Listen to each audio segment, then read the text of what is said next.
Assalamualaikum warahmatullahi wabarakatuh. Izin untuk Ibu dosen, kami izin mempresentasikan mengenai penugasan pada mata kuliah instrumentasi besaran listrik. Nah, topik yang akan kami bahas pada kesempatan ini adalah elektrodinamometer sebagai rasiometer, yakni alat ukur frekuensi. Nah, sebelum masuk ke materinya, izinkan kami dari kelompok 3 untuk memperkenalkan diri. Untuk anggota dari kelompok kami, yaitu sebagai berikut.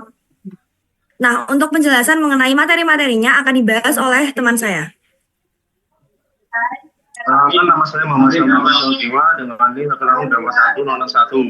Di sini saya akan mempresentasikan sistem berjalan. Sistem berjalan dinamometer didasarkan kepada interaksi medan magnet yang dihasilkan oleh jarum kumparan, stator dan rotor. Ketika listrik mengalir melalui kumparan, torsi yang dihasilkan menyebabkan defleksi jarum penunjuk yang sebanding dengan kuat arus atau tegangan yang diukur.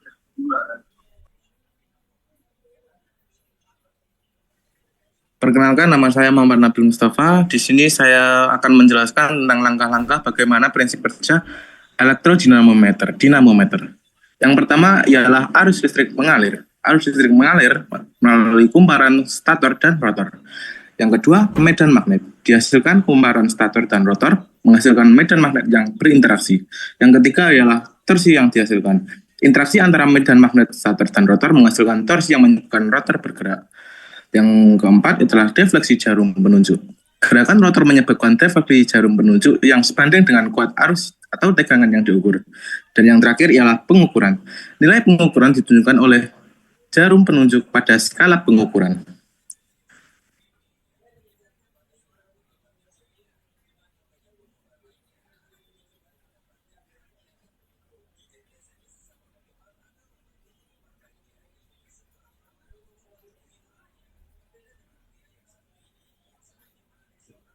Baik, sebelumnya perkenalkan nama saya Rizter Arvin Novanza dengan NIM 166-241-039. Di sini saya akan menjelaskan tentang perhitungan dari alat elektrodinamometer. Berikut adalah studi case, yakni dalam sebuah laboratorium elektronika, seorang teknisi ingin menentukan frekuensi resonansi dari sebuah rangkaian seri RLC atau resistor, induktor, kapasitor. Rangkaian ini terdiri dari resistor atau R sama dengan 100 ohm, induktor atau L sama dengan 10 mH, lalu ada kapasitor atau C sama dengan 1 mikrofarad. Teknisi tersebut menggunakan elektrodinamometer untuk mengukur arus dan tegangan pada rangkaian dan kemudian menghitung frekuensi resonansi menggunakan rumus yang relevan.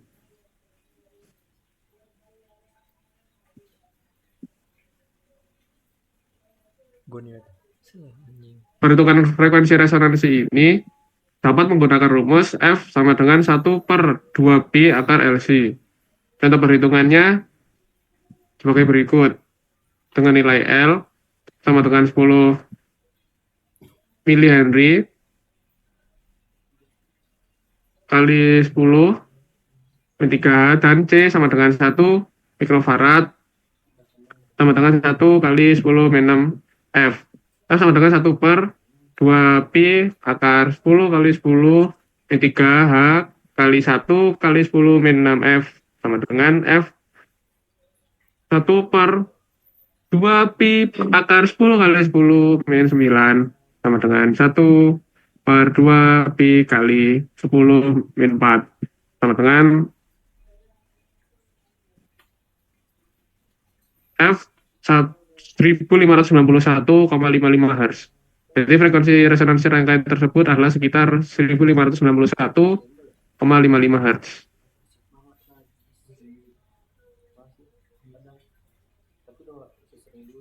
Izin memperkenalkan diri, nama saya Fadil Novandra, NIM 166241034. Ingin menjelaskan tentang kelebihan dan kekurangan. Untuk yang kelebihannya, yang pertama adalah multifungsi. Elektrodinamometer dapat mengukur frekuensi, arus, tegangan, dan daya AC atau DC. Karena alat ini tidak terbatas pada bentuk gelombang sinusoidal, itu dapat digunakan untuk berbagai jenis gelombang. Yang kedua adalah tidak terpengaruh medan magnet eksternal. Karena prinsip kerjanya yang didasarkan pada kumparan tetap dan kumparan putar, perangkat ini bebas dari medan magnet luar sehingga meningkatkan akurasi pengukurannya. Yang ketiga adalah akurasi tinggi. Elektrodinamometer mengukur daya listrik bolak-balik dengan akurat dalam kondisi frekuensi yang stabil. Yang keempat adalah skala kalibrasi efektif.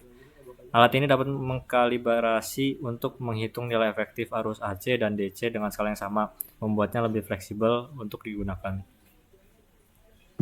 Nah, perkenalkan, nama saya Muhammad Hakim Ifatul Khair dengan NIM 1662411059. Untuk kekurangan elektrodinamometer itu yang pertama, sensitivitas rendah pada frekuensi rendah. Hal tersebut terjadi karena sensitivitas yang terbatas. Alat ini tidak cocok untuk penggunaan frekuensi rendah sehingga hasilnya mungkin tidak akurat. Rugi daya tinggi. Kumparan elektrodinamometer memiliki reaktansi yang tinggi sehingga mereka menggunakan banyak daya saat beroperasi. Hal ini membuat alat ukur modern kurang efisien. Yang ketiga ada pengaruh suhu. Suhu dapat mempengaruhi tahanan kumparan. Efek arus eddy pada kumparan tetap dan putar dapat menyebabkan kesalahan pengukuran. Ya, dan yang terakhir ada kompleksitas operasional. Elektrodinamometer lebih sulit dirawat dan kalibrasi dibandingkan dengan alat ukur digital modern, sehingga tidak praktis untuk digunakan setiap hari. Bentar lagi nih, udah slide ke-7. Oke, jadi selanjutnya saya akan menjelaskan jadi perkenalkan, nama saya Salsa Binoma Firotin dengan NIM 166241021. Jadi kali ini saya akan menjelaskan mengenai penggunaan dan pengaplikasian dari alat elektrodinamometer. Jadi elektrodinamometer adalah alat ukur listrik yang kurang dikenal dan jarang digunakan dalam kehidupan sehari-hari dibandingkan dengan alat ukur frekuensi lainnya. Hal ini disebabkan oleh keterbatasan dalam kemudahan penggunaan dan akurasi yang lebih rendah dibandingkan alat digital modern. Sebagai rasiometer, elektrodinamometer kurang efektif untuk mengukur frekuensi dalam merancang untuk mengukur daya listrik. Namun, elektrodinamometer tetap memiliki peran dalam pemantauan kestabilan frekuensi seperti yang pertama adalah monitoring frekuensi pada pembangkit listrik, PLTU, PLTA, dan PLTG, dan juga PLTS. Monitoring frekuensi dalam sistem pembangkit listrik sangat krusial untuk menjaga kestabilan pasokan listrik. Frekuensi standar listrik di Indonesia adalah 50 Hz. Penyimpangan dari nilai ini dapat menyebabkan berbagai permasalahan. Alat seperti elektrodinamometer digunakan untuk mengatur dan menjaga stabilitas frekuensi dalam berbagai jenis pembangkit listrik. Nah, yang kedua adalah memverifikasi frekuensi perangkat listrik. Banyak perangkat listrik yang beroperasi dengan ketergantungan pada kestabilan frekuensi listrik. Elektrodinamometer berperan dalam memastikan bahwa perangkat-perangkat ini menerima daya listrik dengan frekuensi yang sesuai. Contohnya adalah motor listrik. Kecepatan putaran motor induksi ditentukan oleh frekuensi listrik. Jika terjadi penyimpangan frekuensi, maka kecepatan motor juga akan berubah, yang dapat mengakibatkan inefisiensi atau bahkan kegagalan operasional. Frekuensi berperan penting dalam mempengaruhi arus listrik dan juga kecepatan putaran, sehingga perlu melakukan pengukuran ukur untuk memastikan kestabilan frekuensi tersebut. Nah, yang selanjutnya adalah mengukur frekuensi dalam telekomunikasi. Dalam dunia telekomunikasi, kestabilan frekuensi listrik sangat penting untuk menjaga kendala sistem transmisi data dan juga komunikasi. Elektrodinamometer digunakan untuk memastikan bahwa perangkat telekomunikasi seperti BTS, pemancar radio, dan pusat data menerima daya listrik dengan frekuensi yang stabil. Nah, selanjutnya adalah kontrol frekuensi pada sistem kelistrikan industri. Di lingkungan industri, berbagai mesin produksi sangat bergantung pada stabilitas frekuensi listrik. Agar dapat beroperasi dengan efisien, elektrodinamometer digunakan untuk memastikan bahwa pasokan listrik tetap dalam batas frekuensi yang diizinkan agar tidak mengganggu proses produksi. Nah, yang kelima adalah menggunakan elektrodinamometer dalam dunia medis.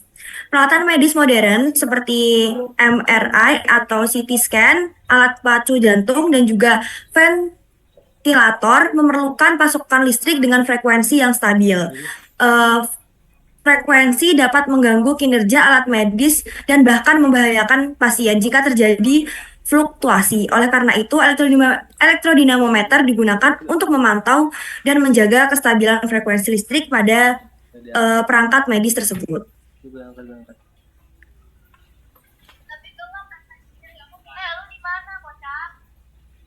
Ngambil motor gitu. Ngambil motor. Oke, jadi ini beberapa referensi yang kami gunakan dalam membuat laporan. Iya, ke situ. Ini OTW. Jalan nih bentar. Oke, baik. Terima kasih presentasi dari kelompok kami. Kurang lebihnya kami mohon maaf. Akhir kata, wassalamualaikum warahmatullahi wabarakatuh.